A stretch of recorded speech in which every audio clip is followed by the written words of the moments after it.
cool. A Star Trek convention.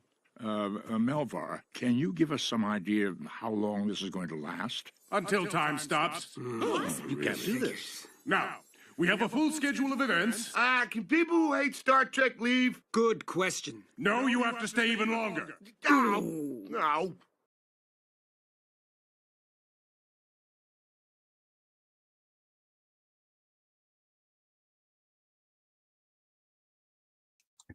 All right, hello.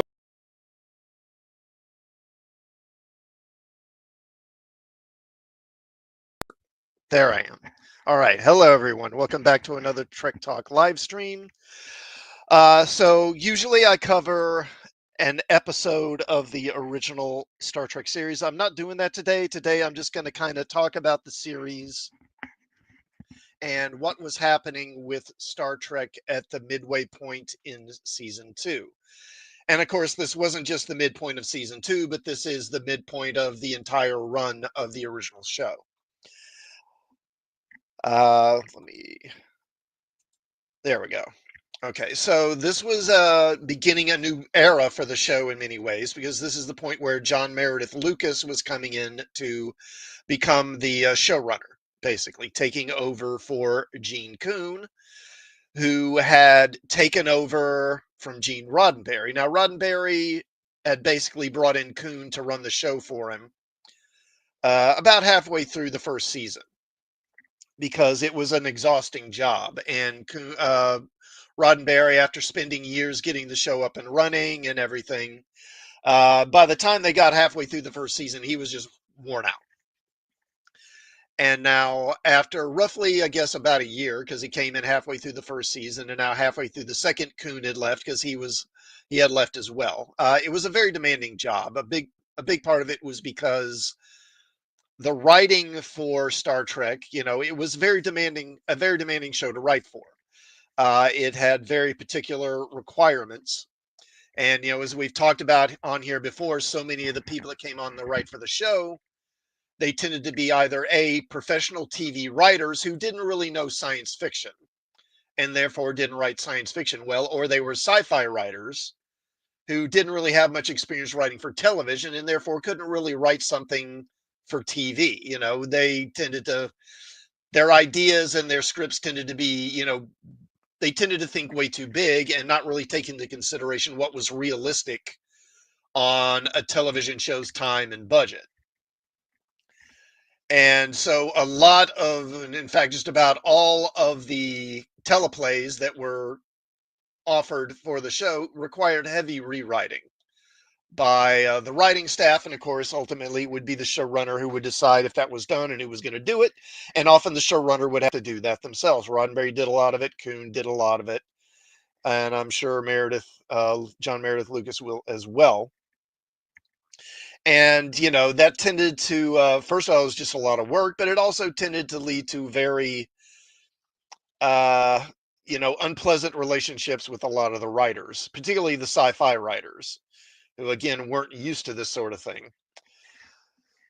Okay, now, as always, I'll be reading from These Are the Voyages by, I'm sorry, I'm forgetting his name now, Mark Cushman, for behind-the-scenes information. Before I go any further, let's say hello to Snortopoopas Cuber. Hello, Snortopoopas. Good to see you. Thank you for showing up. Do appreciate your being here. Okay. So let's go ahead and I'll get into the book here. So this is we're kind of picking up with the show here in the summer of 1967, between the first and second seasons. Now, Andy Richardson, who was Gene Coon's secretary, was now working for John Meredyth Lucas, because he had come in and taken Coon's place. And that's Lucas there next to Shatner. Gene told me he was going to Universal and he would get me a job as soon as he could. But they had a feudal system over there and they didn't allow people to bring anyone in with them. So I stayed at Star Trek and worked for John Meredyth Lucas and then Fred Freiberger, who would be the showrunner in the third season. Lucas was very good. He came from old Hollywood and he cared. He was sensitive. Also, he was a director, so he had that creative eye for it. And I thought he did pretty well, but he didn't have the level of humor that Gene had. Lucas didn't have it, and Freiberger certainly didn't have it. The rapport between us wasn't all that wonderful. We both did our jobs. Lucas was a nice person. He was a thoughtful person, but it wasn't the close relationship I had with Gene Coon. Now, after the deal was made for Lucas to replace Coon as producer of Star Trek, Gene Roddenberry suggested he come along to a filming location in the Hollywood Hills. The cast and crew had returned from a 2-week hiatus, and they were busy shooting scenes for Bread and Circuses at this time, Lucas recalls. So Roddenberry drove me up to introduce me as the new producer. And when I got out of his car, many of the crew, who are people that I had worked with previously on other shows, came up to speak to me. So it was a bit of a reunion. Roddenberry was impressed. Then Shatner came around the corner of a camera truck, took one look in our direction, turned on his heels, and walked away. I was stunned. I had never met the guy, so what did he have against me? Gene said nothing, but the next day I found out that it was really Gene that Shatner was mad at. So Shatner had an axe to grind with Roddenberry over the news that Coon would be departing the show. Gene Coon may not have enjoyed dealing with actors, including Shatner and Nimoy, but Shatner thought the world of Coon. He enjoyed the elements of humor that Coon had brought to the show. And he liked doing an occasional all-out comedy, such as The Trouble with Tribbles. Shatner was very pleased with the current direction of the series, feeling it had risen to its highest level, and he credited much of this to Coon. And now Roddenberry, who hadn't been around in the last month while he was focusing on writing a script for a Robin Hood TV pilot, was now in a sense taking all the fun away. Lucas tried not to take it personally, even though Shatner's attitude and that of some of the others made it clear that they were not happy to see him taking over as showrunner. And there were other problems, Lucas said. The second shock came when I and all the other producers on the lot were called into the executive offices of the studio and informed that due to a high-level corporate takeover, we were now part of the leisure time division of Gulf Western Industries. I suddenly felt like Charlie Chaplin on the production line in Modern Times, from a command position on the sort of show that I had always wanted to do, in which I felt pride. I was now being reduced to a cog in the wheel of a vast industry machine. Lucas was told that the Desilu brand would stay on the last 3 episodes being produced by Coon. But after that, if there was a pickup by NBC, because at this point they only were contracted through Midseason, because they did, and I think we talked about it before, but basically they would do like a contract through halfway through the season, and then the network would determine if they were going to get picked up for the rest of the season.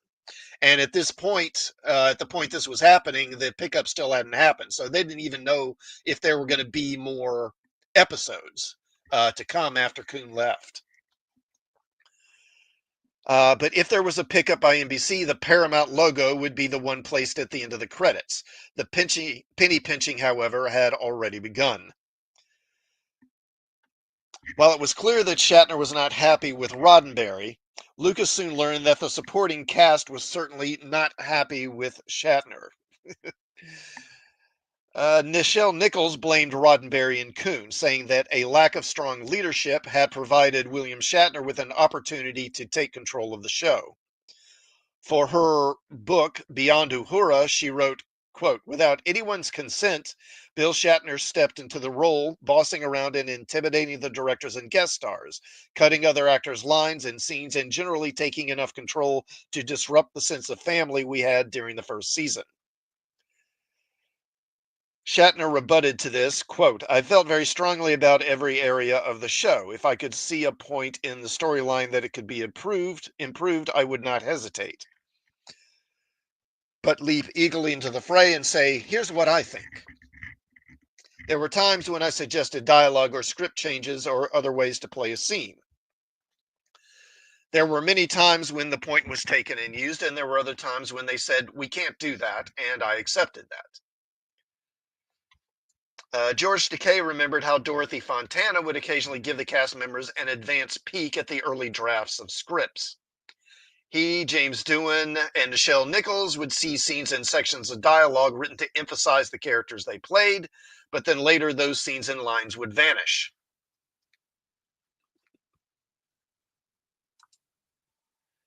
Hello, FKHC 2005. The cast not liking Shatner and other nudes, water is wet and the sky is blue. Yeah, I mean, it's not like this is a big revelation. Takei said, when the final shooting script was delivered, the eagerly awaited scene or line would now be in someone else's mouth, and invariably it was Bill's. There would always be a reasonable justification for the change, and reasonable arguments could be made to counter them. But Bill was the star. That was the one inarguable fact. Even if an idea had originated with one of us, if Bill wanted it, he got it. Even if I tried to ad-lib an appropriate "I, sir" to a command, he would nix it, claiming it would take away from the rhythm of the scene. This despite the fact that some of us had precious little to do in so many of the scripts, but Bill seemed totally immune to the sensitivity of the efforts of those he worked with. Walter Koenig said, quote, this thing with changing the dialogue became a sore point of contention with all the supporting actors. It's one thing to go into an episode and you see the pages for that day and you have 1, 2, or 3 lines. You assume that everyone in the producer's office has passed on the scenes for that day and decided that this is how they should be. We accepted that we were the supporting cast and we would be underrepresented. But you have your lines and know where you're supposed to be, and then on the set things changed so the attention can be refocused completely on the lead, so you see what little that you did have now being taken away. The line we had now becomes another line for Shatner. The focus is completely on this side of the set, and they aren't going to record you. You haven't only lost a line or two, but now you don't even remain in the shot. You would think he had enough already. So that's what made us furious. That's when we all looked at one another and would roll our eyes because we knew what was coming. Writer Harlan Ellison said, quote, it all boiled down to him not liking that Leonard had more and better lines than he did. He would count lines of dialogue, literally. He sat on the sofa in my living room and did the same thing. He would always give you some hyperbolic rationalization why Leonard should not have 3 lines on a page where he only had 1. And it never made any sense at all, but you got the sense after a very short time that either you made the changes or he would go back and rat you out, which is what he did with Roddenberry. He went to Roddenberry and said, well, it's an uneven script and I'm not getting my due and you'd better get in there and do some rewriting. Because up until that time, Roddenberry loved the script. At this point, I assume he's talking about The City on the Edge of Forever when he's talking about the script here. He had no problems with it. Then Roddenberry chose Shatner over Nimoy always. He didn't know where the gold lay in that show. Nichols complained, quote, one day we were just setting up to shoot a scene in which Uhura had an important part, but Bill refused to do it. He would say, somehow it's just not right. And as he, the director, and some other production people went off to discuss it, I became perplexed. This wasn't the first time this had happened, but since in this case Uhura's lines concerned her communications experience, I didn't see how they could be cut. We went on to shoot another scene while they rewrote the offending segment to Bill's satisfaction. Later, when I scanned the revised script, my lines had been cut down to, I have Starfleet command, sir, before he and Spock then took over. Just a minute, I said, what is this about? Totally caught off guard, Bill said, well, Nichelle, it's nothing personal. This is for the good of the scene. There's no reason for you to say this. I was furious, but I was not alone. The entire cast knew how I felt because Bill was doing it increasingly often and to them too. Now, Shatner responds to this, quote, in truth, in most situations like the one she described, Nichelle's lines probably were unnecessary in terms of our storyline, and they were most likely tacked onto her script in an effort to get Uhura involved in the episode. However, while they may not have been vital to the plot, they were indeed vitally important to our show in that they showcased a regular cast member, and of course to Nichelle, whose role was at stake. This is a perspective that blindly eluded me on the set, and with that in mind, I must admit that Nichelle's criticism is probably valid. Koenig added, this is the amazing thing. I didn't realize that the others felt the way I did. Other than a few looks of that type, we never discussed it. No one wanted to stand up to him because he was the big star. They wouldn't make these shows if he wasn't there, and I think we all felt, without ever verbalizing it, that if we protested, he would tell the producers, I don't want this person around anymore, and who are they going to go with? Plus the fact that we were so conditioned into believing that we were excess baggage. We were really insignificant to the story, regardless of how the fans that were very enthusiastic. We really thought that we were insignificant. No one ever came up to us and asked our opinion on anything. They always went to Bill and Leonard. And all the important conversations regarding the story started with them and ended with them. So I felt pretty confident that we all felt the same, that if we stood up, we'd face the possibility of being dropped from the show. Shatner never said that. He never even implied it. It's just that he had the power to do that if he wanted, and it was very apparent. Now, Shatner was not the only one nixing Dune Koenig, Takei, and Nichelle Nichols' chances to having a bigger role in various episodes. It was Dorothy Fontana who decided it should be Spock, not Sulu, who found romance in This Side of Paradise. Stan Robertson and Robert Justman suggested that it be Scotty, not Sulu, that was the murder suspect in Wolf in the Fold. Justman often had to make the hard recommendation to remove Scott, Sulu, Uhura, Chekhov from a particular episode due to budgetary concerns. Also, there were 3 stars listed in the opening credits now. According to DeForest Kelley, he and Nimoy often worked in conjunction with Shatner when reassigning lines of dialogue. Hold on. Kelly said if he disagreed with how a director was setting up a scene, Bill would say how he felt it should be done. And as the star, Bill often got his way. Bill would say, I think we ought to do so-and-so, and I think this ought to be your line, D, and not mine. And Leonard and I would do the same. We'd give each other lines. Actors don't like to give lines away normally, but we did. We did it for the show because that's what made the show.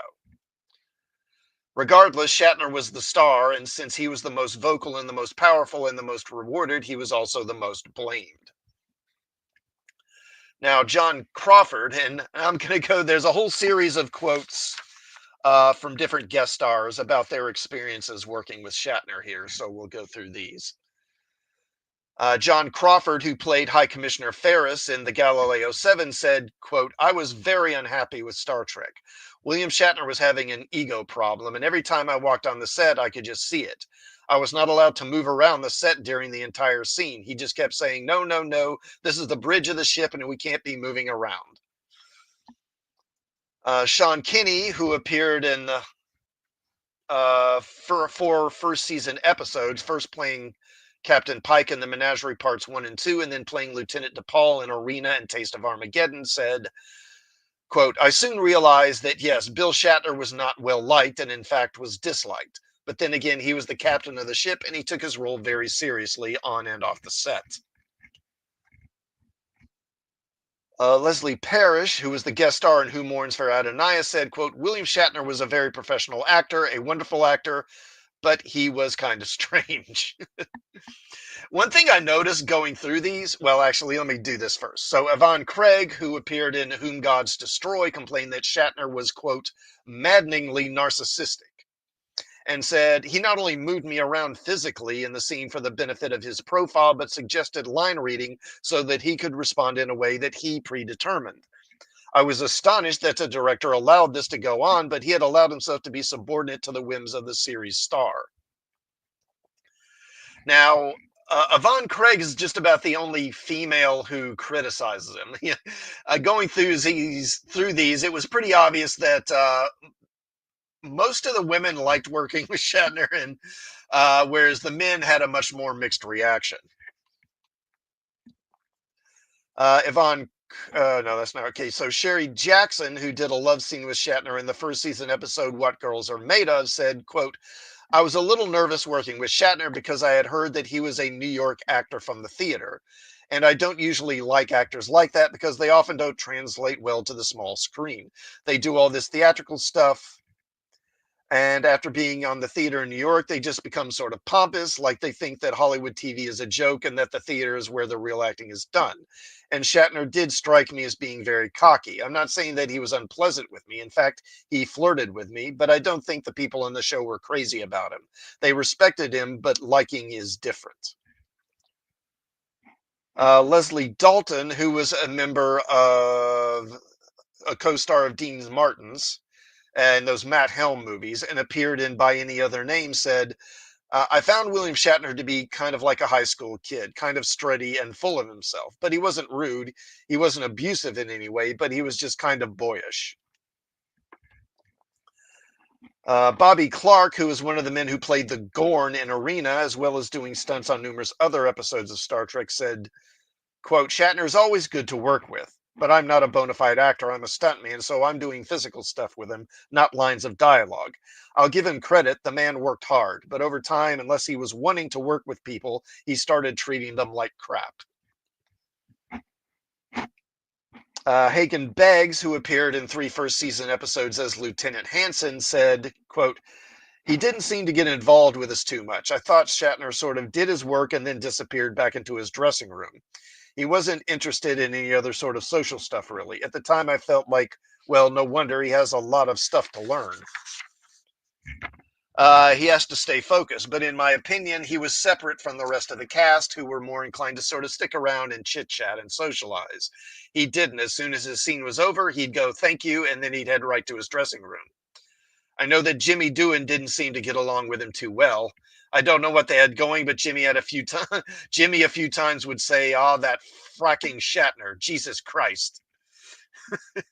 It was sort of normal kvetching. I never paid too much attention, but I could see that Jimmy was at odds with Shatner a little bit. Hey, Dave C. Hello, thanks for stopping by. Good to see you.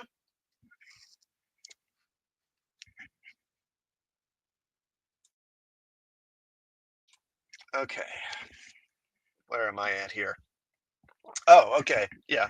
So John Fiedler, you probably recognize this guy, who played the incarnation of Jack the Ripper in Wolf in the Fold, said of Shatner. And it's funny because I want to say this, but I want to say it in his voice. You know, if you know Fiedler, you know his voice. He had this very high-pitched voice. He said of Shatner, he's impossible. He was terrible to me and to everybody else, too. And during the episode I was on, Gene Roddenberry called him into his office and they laid him out on the carpet, but it didn't do any good. I always imagine him as Piglet in the Winnie the Pooh animated shows. Fielder went on to say, one of my friends is Jimmy Doohan. We used to be roommates in New York. And that was a surprise to me that Fiedler and James Doohan, they were actually roommates at one point. Like most of the regulars, they can't stand him. He's impossible, he was rude, and he told everybody what to do. Now, Tanya Lamani, who is the exotic dancer in Wolf on the Fold, saw a very different William Shatner than John Fiedler did, even though both were in the same episode. She said, quote, I had a wonderful time with him. I hear from people all the time, oh, he's terrible, or, oh, I hear he's horrible, but I didn't see that side of him. He was fun-loving and light. Yeah, gee, I wonder why that was, you know. I mean, like I say, one of the recurring things you'll see here is that all the attractive women that are on the show, they're like, oh, Shatner's great. He's great to work with, you know, and then most of the men are just kind of like, you know, whatever. You know, it reminds me of that scene in, was it Liar Liar, where Jim Carrey, you know, he gets in the elevator and there's this woman in there who's got this generous bust line, shall we say. And he, I guess she's new on the job, and he says something like, you know, how's everybody, how are you getting along with everyone, or someone like that. And she says, oh, it's great. Everyone's been so nice. You know, of course, he's under a spell, so he can't lie. So he just says, yeah, that's because you have big tits. I mean, you know, it's pretty well established that pretty privilege is a thing at this point. So, yeah, I don't think it's a big surprise that all the attractive women on the show had a different experience with Shatner than a lot of other people did. DeForest Kelly said, quote, I don't think I've ever seen an actor with that kind of discipline, and I've worked with a lot of actors. I've seen him on rare occasions get into trouble in a scene under really terrible circumstances, late at night under pressure, and he had mounds of dialogue and such difficult dialogue. Rarely did he get in trouble, but when he did, I've seen him stand there and laugh at himself, but keep going and coming back to it until he would finally get it. Great discipline, phenomenal. I admire him because he would laugh at himself. Pamela Ferdin, who was one of the child actors from And the Children Shall Lead. Okay, that's her there. That's the girl crying. She apparently, when they were filming this episode, apparently she developed a bit of a crush on Shatner and admitted, I was like his shadow. When he would sit in the makeup chair, I would sit by him and talk to him the whole time. He was very nice to me. I'm sure he knew. To appease me on the last day of shooting, he asked me to marry him. He gave me this cigar band for a ring. It was so sweet. I told him I would marry him on the day I got out of high school. Brian Tonchi, who was another of the children in that episode, said, I remember William Shatner being very nice. I heard stories otherwise throughout the years, but he was terrific to us. Barbara Luna, who is the guest star in Mirror Mirror, said, quote, when the camera wasn't running, William Shatner could just say hello to me and I would fall over laughing. I think he is just one of the funniest men ever. Celeste Yarnell, who appeared in The Apple, said Shatner was a charming, wonderful person. Lois Jewell, that's her there, who had a kissing scene with Shatner in Bread and Circuses, said William Shatner was polite and he was professional. He was a wonderful person to work with and he made it easy for me. Yeah, I'm sure. Louise Sorel, who kissed Shatner in Requiem for Methuselah, said, quote, I'd loved working with him because he was so damn funny. Nancy Kovac, who did some kissing with Shatner in A Private Little War, said he was wonderful, very professional, and a lot of fun. So you see a bit of a theme recurring here. You know, the hot women that he made out with, you know, he seemed to have very positive experiences with them. Go figure. Michael Dante, who played Mob in Friday's Child, said he was very professional. He was very cordial. We had a few laughs and we enjoyed the shoot. Stuart Moss, who appeared in a pair of episodes, The Naked Time and By Any Other Name, said, I really enjoyed Shatner. Oh, no, I'm sorry, that's not him. My own personal relationship with the guy on set was terrific. He was self-deprecating, and obviously the man has an ego. Now, Morgan Woodward, who guest starred in 2 episodes, Dagger of the Mind and Omega Glory, said, Shatner has a great sense of humor and he likes a good joke. He was always telling jokes. It was always a pleasure to be around him. Eddie Paskey, who appeared in 59 episodes of Star Trek and who also served as Shatner's lighting stand-in, said, Bill is a nice guy. And remember, this is a guy who was on 59 episodes of Star Trek. So really, aside from probably Shatner and Nimoy, he was probably on more episodes. And I don't know, maybe McCoy too. I'm not sure. Because McCoy wasn't a regular in the first season. But he was probably in more episodes of Star Trek than anybody aside from those guys. You know, but he never really had lines. He was always a background guy, but he was always there a lot. And so he probably spent as much time around Shatner as anybody. And he says, quote, Bill is a nice guy. You hear so many reports that he was an egomaniac and he was this and he was that. I'm sorry, folks, that's not the way he came across to me, nor is the way he came across on set. He was willing to help and he was always willing to bend. I just loved working with Bill. Julie Cobb, who appeared in By Any Other Name, said Shatner was wonderful. He was very serious about the work, but otherwise funny, sweet, and caring, and very nice. That's her there.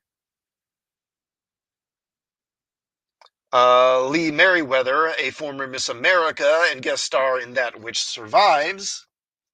Oh, did I not? Oh, did I not? I guess I didn't include her. I had an image of her. I guess I left it out. Oh, well. Bill was fun, and I loved working with him. I knew he was a character from almost the minute I met him. I thought, here's a guy with a great sense of humor. And, of course, Lee Merriweather also played Catwoman. She was the third Catwoman, or was she the second? I guess she was the second, right? Because it was what? It was Julie Newmar, then Lee Merriweather, and then Eartha Kitt, I guess. Is that how it went? Vincent McAveety, who directed 6 episodes of Star Trek, said, "I just think Bill's very enjoyable to work with, and I liked him a lot. And he's a gentleman and a total professional. There's no question about it. I never had any problem about that at all." Barbara Anderson, who was Lenore Caridian from The Conscience of the King, said Bill Shatner was really great and made fun of it. He had great humor, but he was also very serious at that particular time as well. I would suspect he knew that something might happen with his career because of that show. So I guess saying that even at this time, Shatner probably knew there was a potential danger of typecasting, and Nimoy has said stuff to that effect as well. They knew that being on a show like this, could get them pigeonholed and get them typecast and make it more difficult to get other work. And that probably weighed on them as well. And so that's why, probably as much as anybody, they really wanted the show to succeed. So Malachi Throne, who played Commodore Mendez in The Menagerie, said Bill was fun, but he was also forthright and adamant about everything because that was his character. Bruce Mars, who played Finnegan from Shore Leave, who spent an entire day brawling with Shatner, said, quote, "Shatner was very nice to me, always asking me what I was doing and what I wanted to do in that fight scene. You never really know what to expect, incredible arrogance or whatever, but I remember thinking, this is a really good guy.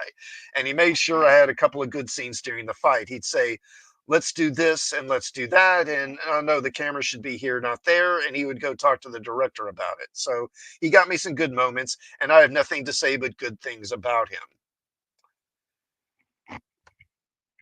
Emily Banks, who played Yeoman Barrows, also in Shore Leave, said, Bill's a lovely man, very talented, very calm. We had a good time.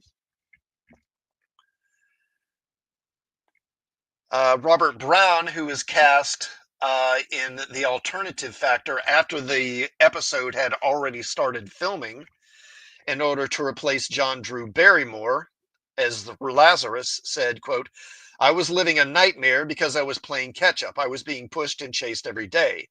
All this rushing created an uncomfortable feeling. Not from Shatner, though. He couldn't have been better. Shatner and I got along really well."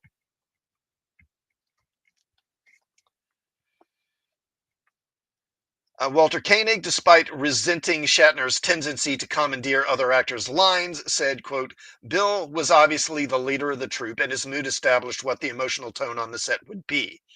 He brought to his work a contagious ebullience and a sense of fun. There were a lot of laughs on the show. If he hadn't been there, there would have been far fewer." DeForest Kelley added, "There's a lot of Kirk in Bill. Bill is a man of tremendous energy and intellect. He's a very bright guy. He would have been a leader in anything. He has a great sense of character interpretation and script interpretation.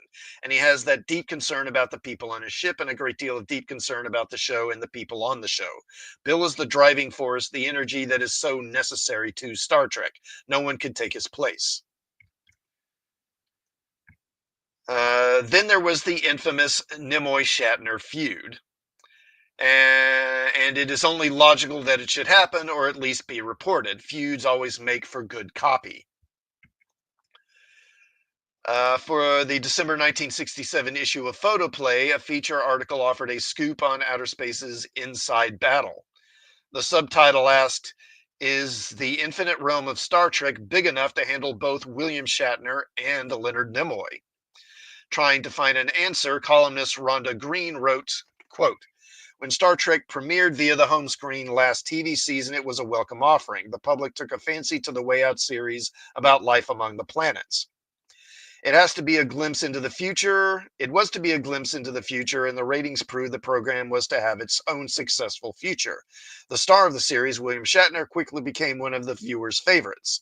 And during the run of the series, the fans at home also began to rally around the show's co-star, Leonard Nimoy. By the end of last season, the series boasted 2 stars, equally popular with the TV audience. At this point, one thing is certain. Bill and Lynn are back for another season of Star Trekking. And one more thing is certain. There is no getting around that big dark monster. publicity. The public has already demanded to know more about these two stars, and the press is busy supplying stories. Included in that group are the gossips and rumor mongers. The number one rumor making the rounds these days is one concerning the private war that Bill and Lynn are waging, that success has made them the worst of enemies. Now, John D.F. Black, who is a associate producer of Star Trek and a script consultant and writer during season 1, said, quote, "I never believed it. It wasn't happening when I was there, and I don't believe it happened after I left. Bill and Leonard wanted different things. Bill, first and foremost, wanted to be a star. Leonard wanted to be regarded as a great actor. They were two very different men with two different agendas, and that worked for Star Trek, and that worked for them."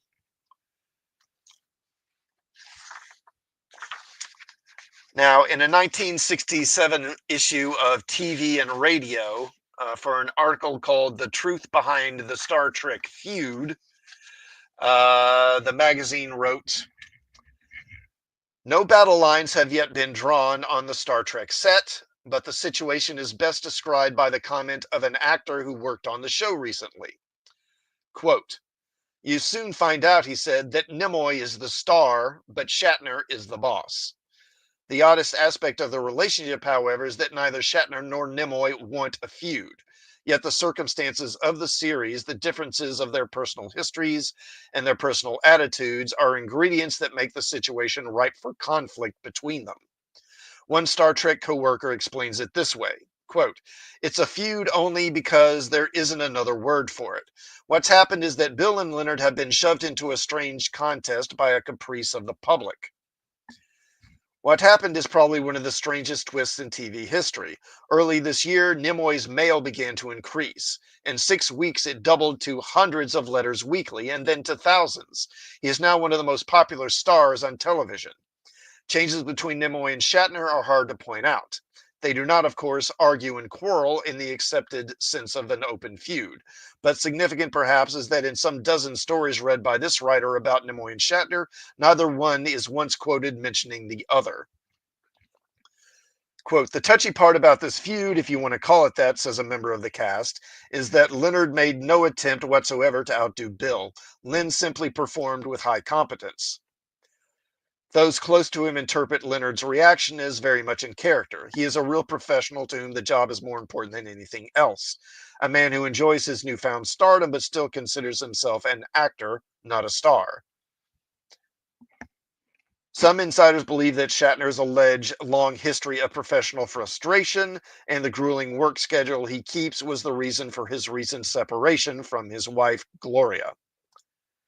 Columns were buzzing with gossip after Bill moved out, and for a time, the 11-year marriage seemed ready to founder on the rocks. Bill stayed away for a month and then reconciled with his wife. They are now back together.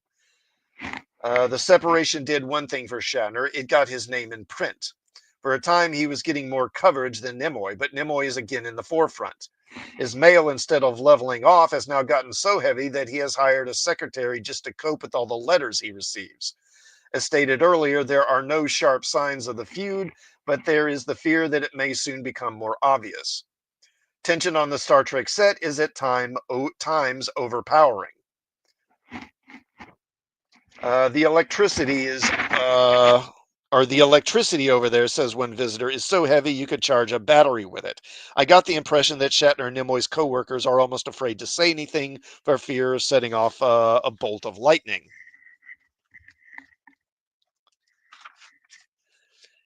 At the height of this reporting, Shatner's publicist, Frank Lieberman, wrote to Roddenberry, quote, 'I'm sure you're aware of the fact that Bill Shatner has always said only complimentary things about Leonard Nimoy and his fellow cast members.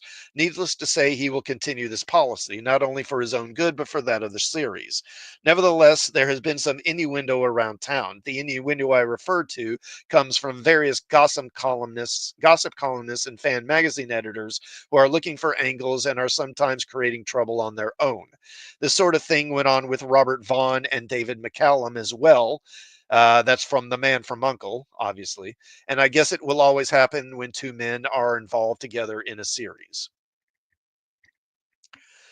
Nimoy said, this whole feud thing, I think, was amplified out of proportion by the fan magazines who need something exciting to write about. And it's much more exciting to write about arguments on set than to simply report that all is peace and quiet and that the show is being done professionally.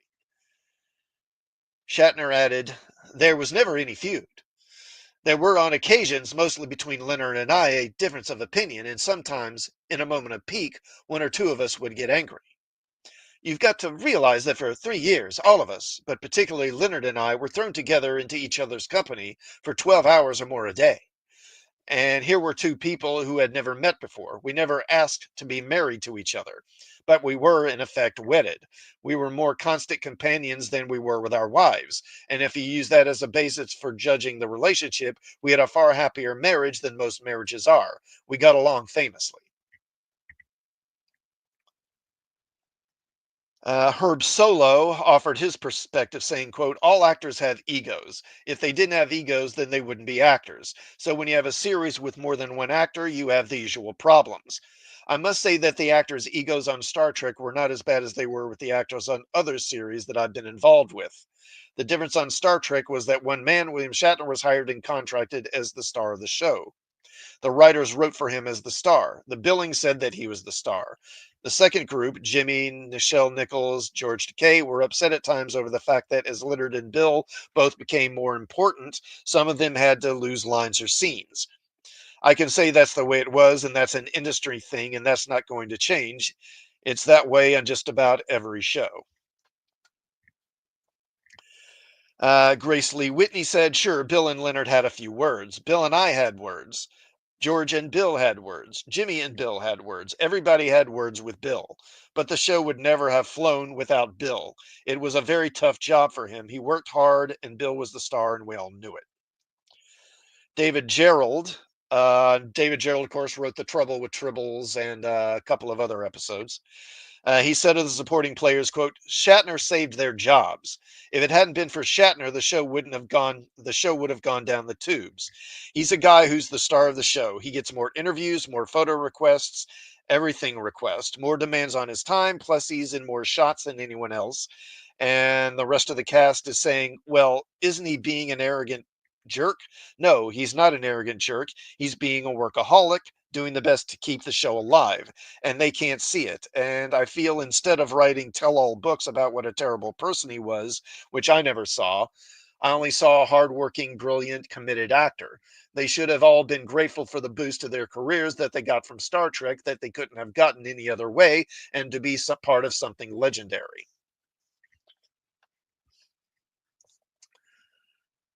Now, there would soon be a semblance of peace on the set, as Lucas spent more time on the stage as well as in the Star Trek offices, where he was being groomed to step in for Gene Coon should the NBC renewal come through.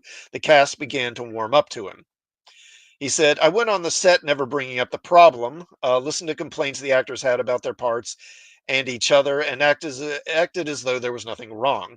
Gradually, the tension eased, and he had a happy company again, save for the negative occasional friction encountered when dealing with any actors. Then there was the midsection at midseason.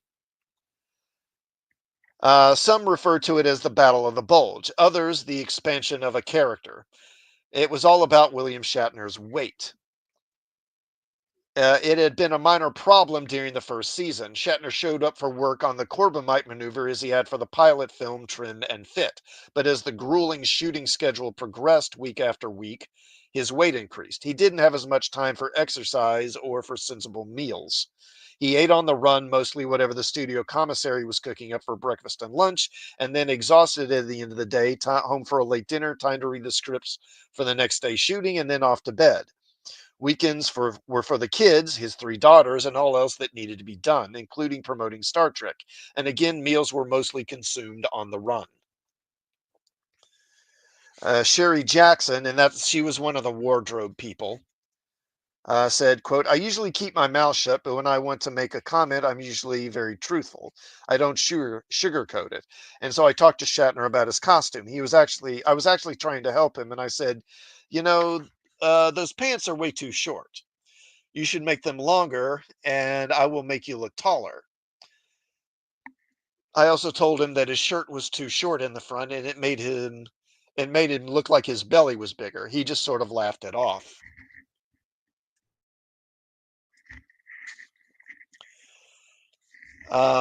Gene Roddenberry, however, was not laughing. In a letter that was dated on March 23rd, 1967, he praised his star on his performance in The City on the Edge of Forever. The compliment, although deservingly sincere, was meant to soften Shatner up.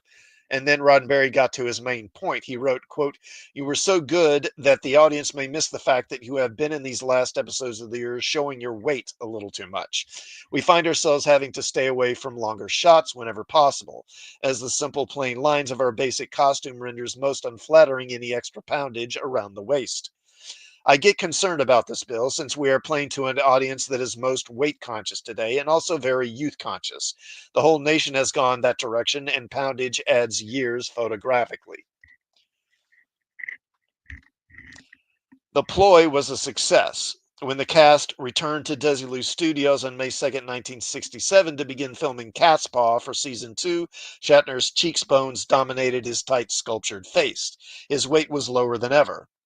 Within 2 months, however, the Battle of the Bulge resumed. As the film cut more and more exposed footage on the editing room floor, Bill Tice came up with a new shirt that everyone hoped might disguise the growing problem. And I forgot to include an image of it, but this is when they came up with that blue, or I'm sorry, the green, that kind of green wraparound shirt, that green tunic that he had. That was made in part to help sort of hide his weight, because I guess it was pretty tight, and so it could kind of hold his stomach in. Uh, let's see. Dorothy Fontana said the shirt that Bill Tice devised, the wraparound one, worked best when Shatner was gaining weight. It tended to conceal, whereas with the regular shirt you could see the bulges. The solution proved to be a short-lived one. Once a few more pounds were added, and with the way the wraparound tunic clung snugly on Shatner's abdomen, a new problem surfaced. Robert Justman said, quote, "Bill wore lifts to help him attain his advertised height of 5'11", and the heels threw his posture off, pushing out his stomach and making him look sway-backed." The wraparound tunic disappeared after the filming of The Immunity Syndrome, and Shatner would go back to wearing his standard uniform top, which now appeared to be a size smaller. Shatner was no longer laughing. Justman said, quote, "Bill Shatner stopped me in the middle of the studio street one day. This was the first time he'd ever complained to me about anything, and he was furious. 'Look at this uniform, Bob,' he said. The bottom of the velour tunic was headed north and barely concealed his stomach. He tugged to pull the fabric down over the top of his uniform trousers, which headed south. The material shrinks more every time it's cleaned. The women are the ones who are supposed to have bare midriffs on the show, not me.' Fontana added, there were unflattering references to Captain Fatty. But the man really could not help it. It wasn't his fault. With that work grind that he had, it was tough on him. And we asked for multiple shirts, but still you were constantly cleaning them. By the time you got to the end of the season, the shirts would shrink up quite a bit, so you were seeing a little tummy bulge underneath."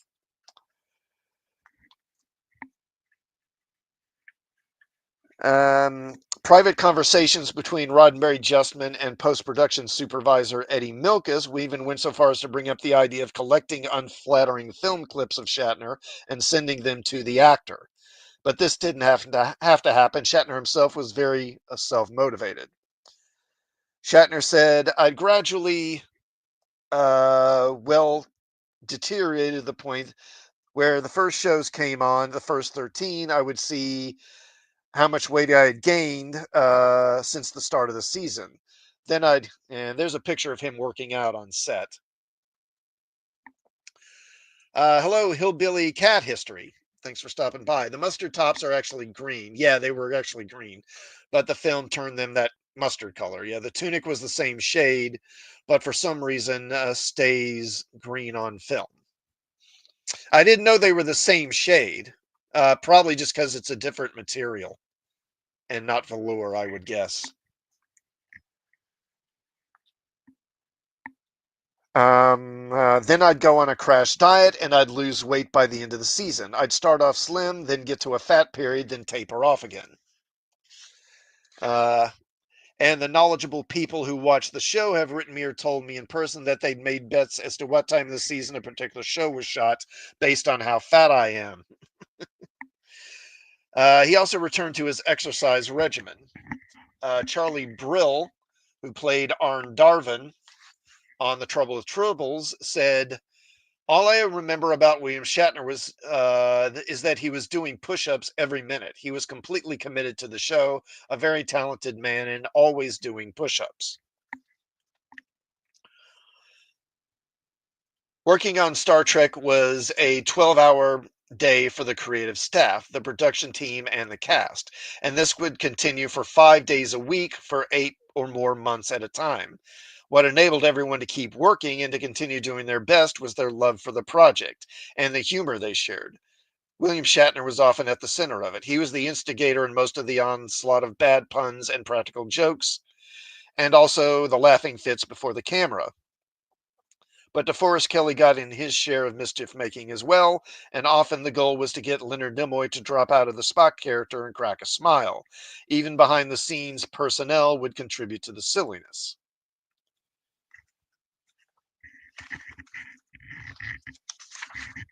All right, let me skip ahead a little bit here.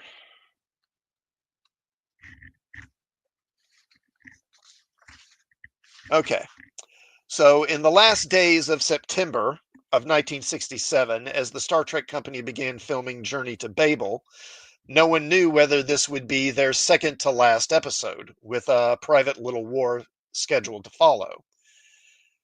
But they had no commitment from the network beyond that.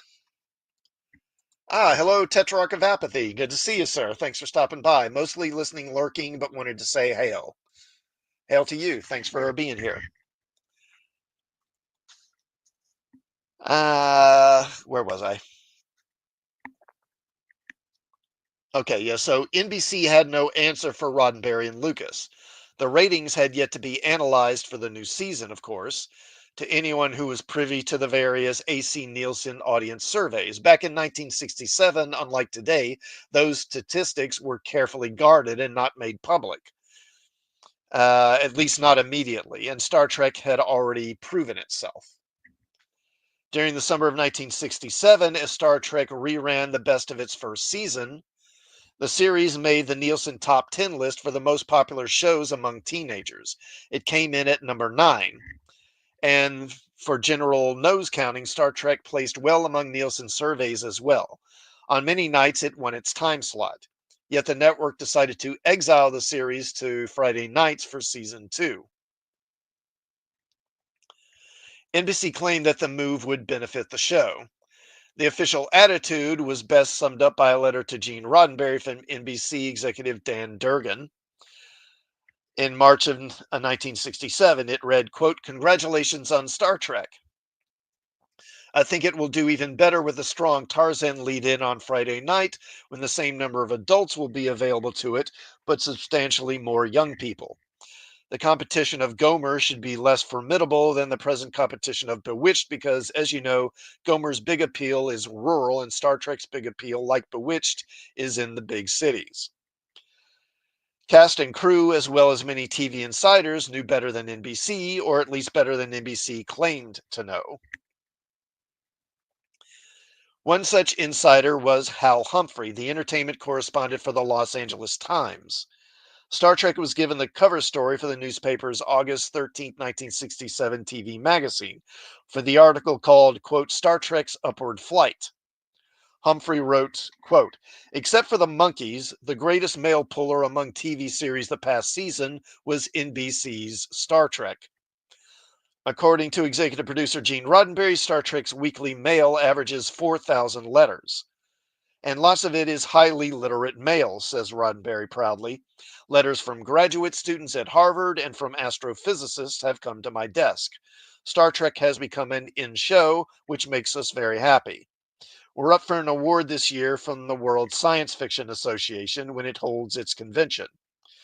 The only other two nominees are movies, and the Smithsonian Institute has asked for our pilot film for its archives. We are making out fine where we were, but now we may lose many of the young people who've been watching because Friday is the night they like to go out, reports Roddenberry. I have no idea why NBC changed nights.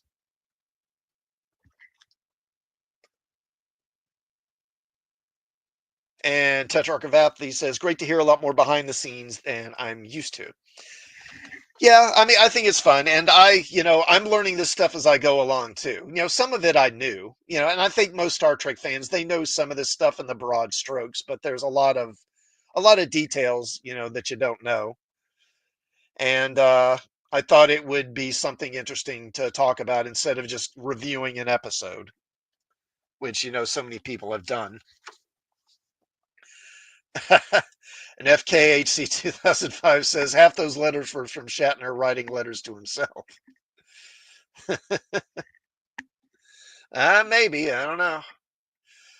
Hillbilly Cat History asks, did Shatner own that car? No, he did not. No, that was, what was this thing called? I talked about this car in the episode Bread and Circuses because the vehicle actually appears briefly in that episode.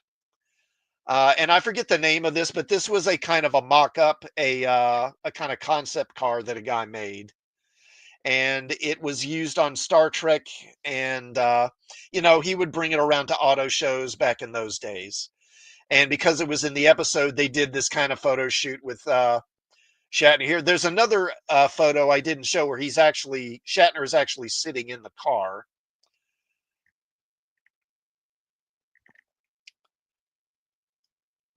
Is the car in the commercial on Bread and Circus? So it appears in a magazine article. There's like a magazine article. And then there's also a shot early in the episode. There's a shot where a couple of guys who are supposed to be like escaped slaves are being arrested.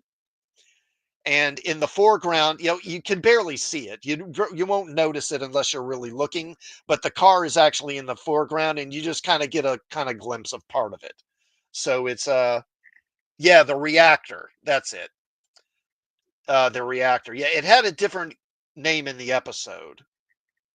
I forget what they called it in the episode, like the Achilles or something, or the Hector. I don't know what it was. Tetrarch says, I've seen him and Nimoy each posed again. Yeah, Nimoy may have done it too. And it was also actually used in an episode of the Batman show. I think Catwoman used it as her car in an episode or something like that. They mentioned that in the book here. But yeah, if you want to know more about it, you can check out my stream on Bread and Circuses because I talked about it in there.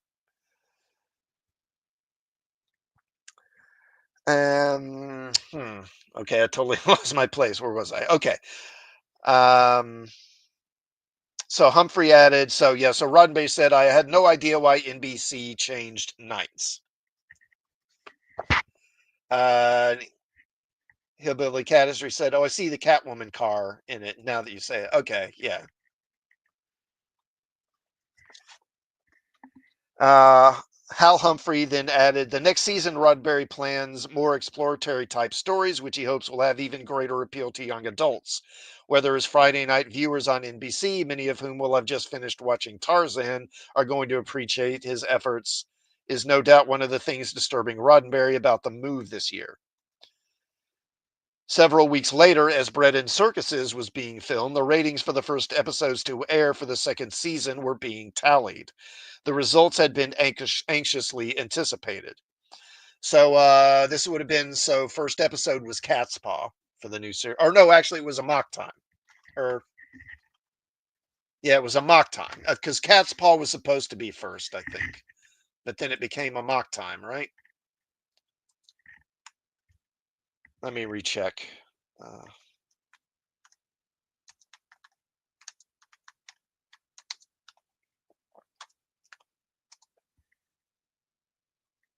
Let's see. Yeah, mock time. Yeah, so it was originally supposed to be Cat's Paw. But they wound up doing a mock time instead. I forget why the delay was. I think it was for the effects, like for the effect of the cat, the giant cat. I think that delayed the show being made.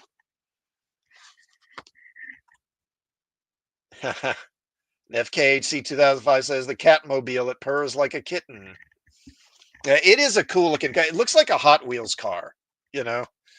A lot of Hot Wheels wear these kind of wild designs like that.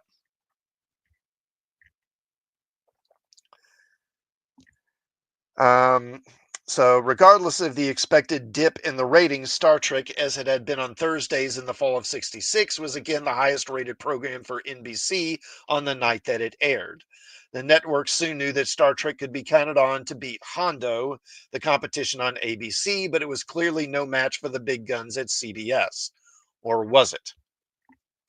And I've talked about, when I do episodes, I always talk about the ratings, and invariably in the second season, how it has fallen out is that Star Trek, how it falls out is that Gomer Pyle, which is on CBS, generally wins in its time slot by a wide margin. It often had double the ratings that Star Trek and Hondo had.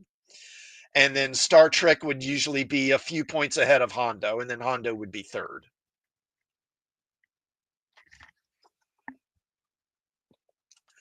Snortapoopa says, I think they wanted to air Cat's Paw closer to Halloween. Yeah, it may have been that. When did it? Yeah, it aired October 27th. So yeah, that's right. Now that I think about it, I believe you're right on that.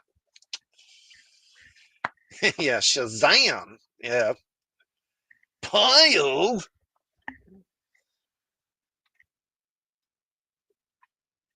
Okay, now the demographics reveal that Star Trek was a top 10 series in the Nielsen's with the 12 to 17 crowd, besting even Gomer Pyle. And in some markets, mostly in big cities, the numbers were even better.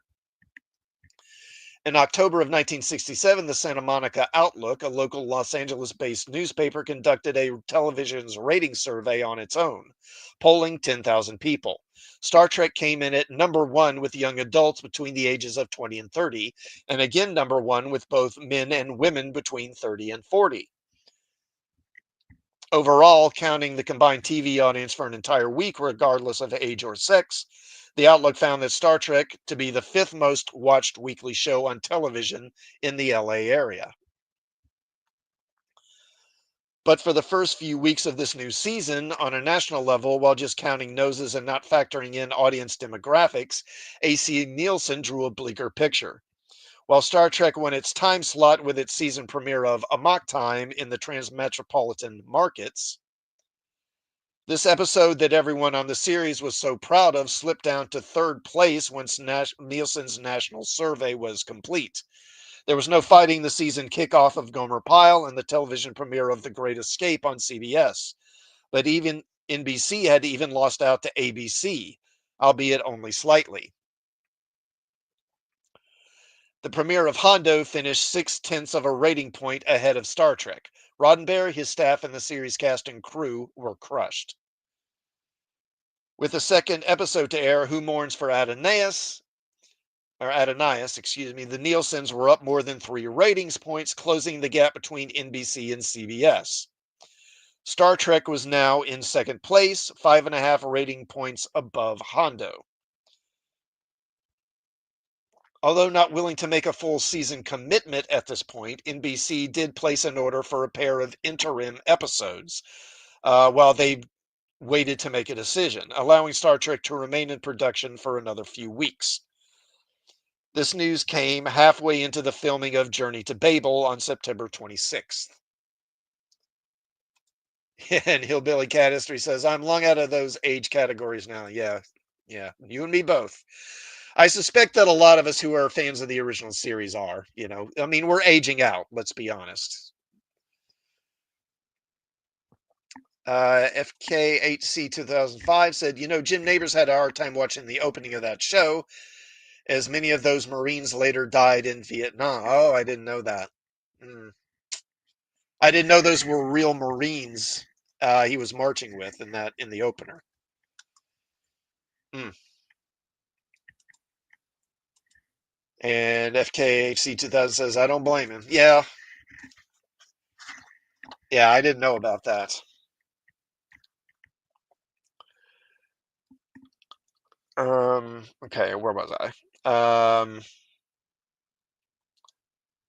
Okay, two scripts which had been somewhat developed by Gene Coon, Obsession, and Gamesters of Triskelion, were put through a series of rewrites by Gene Roddenberry and John Meredyth Lucas in order to continue the season.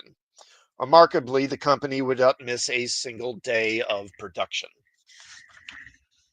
Okay, so that's going to pretty much cover this point in the show. And of course, here I tried to get several behind the scenes shots here. All right. So just to let everyone know, now, as I've mentioned on here before, I am in graduate school and studying to be a nurse practitioner. So I'm now starting a period where I'm going to be doing a lot of medical rotations, and it's potentially going to take up a lot of time. And so out of necessity, I'm going to need to be taking a step back from the channel. Now, I do plan to keep it going, but my output is going to be down significantly. What I'm going to do, first of all, is the Trek Talks. Instead of weekly, I'm going to be going to every other week on these, so every 2 weeks. So 2 weeks from now, so let me see, when will that be? 26, so that'll be August 9th, will be the next Trek Talk. And I'll be covering Obsession. That is the next episode, not Calvin Klein's Obsession, but Star Trek's Obsession. And otherwise, I'm going to be also kind of reducing output, like those live streams I do on Sunday nights. I don't know. I may keep those going every other week. I'm not sure. I will still be doing. One thing I will continue weekly will be the Avengers live streams I'm doing with J-Man and Decepticon every Monday night. So those will continue weekly. I would point out yesterday I posted a new video, top five DC villains for the Hulk, and that is probably the last original video I'm going to do for the foreseeable future, except for maybe the occasional movie review. Like when Tron Ares comes out in October, I'll probably do a review of that. But I'm probably not going to be doing much in the way of original videos probably for the next year. I mean, we'll see. Maybe if once I get into this, maybe I'll see I'm not as busy as I thought I was going to be, and I'll be able to manage more. But I'm just kind of preparing ahead of time to kind of step back so I don't have to do it really abruptly. Before I go, if you would, please do like the stream, and if you would, please do sub to the channel if you haven't already. And like I say, check out that new video I did and my other videos on my channel. And I don't know, I guess that'll be it, guys. Thank you to everyone who stopped by during the stream and those who will catch it on a rewatch. I guess what is Labor Day is coming up, I think, this weekend, right? So I hope everyone has a happy Labor Day. And take care, everyone, and have a good night. And I'll see you in 2 weeks.